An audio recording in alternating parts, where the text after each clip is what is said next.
John 1, verses 1 to 2.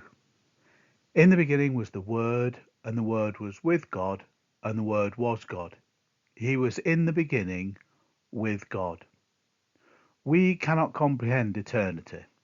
So John gives us a point in time as he writes these things, that is, the beginning, to reflect on the eternal existence of the Word. All other things came into being, but the Father, Son, and Holy Spirit have timeless existence. In John chapter 8 and verse 58, Jesus says to his critics around him, "Before Abraham was, I am." John makes no argument for the existence of God. Like the writer of Genesis, he assumes that God exists. Either God exists and is creator of the universe, or the universe just happened. So what is the Logos, the Word? One way to define the Word is to say that in the Word we see the expression of the mind and the thought and purpose of God, just as our thoughts and purposes are made known when we communicate through words. God's ageless purposes are made known through his Word. Hebrews 1 verses 1 to 2 says, "Long ago, at many times and in many ways, God spoke to our fathers by the prophets. But in these last days he has spoken to us by his Son, whom he appointed the heir of all things, through whom also he created the world." The Word was with God. The Greek word translated with is the word pros. As John used it here and in other places, it represents equality and intimacy. The Word was with God, and, as is stated in Philippians 2 and verse 6, the Word was equal with God.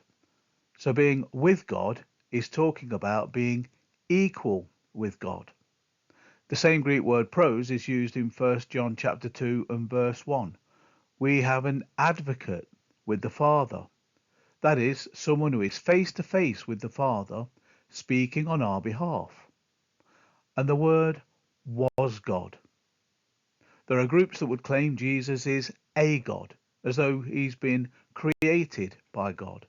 But this is a false claim and has no foundation at all.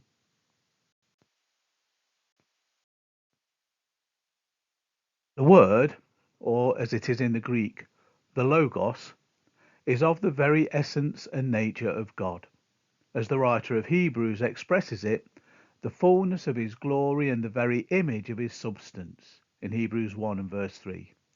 Paul also wrote to the Colossians, saying that in him dwells all the fullness of the Godhead bodily. False teachers would claim that Jesus changed from a God of wrath in the Old Testament to a God of love in the New Testament.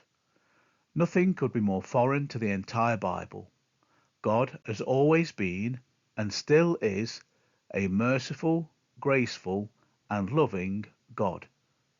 Hebrews 13 and verse 8 says that Jesus Christ is the same yesterday and today and forever.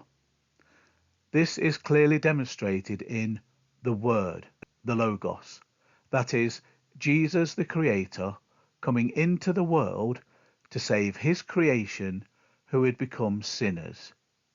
Isn't that amazing?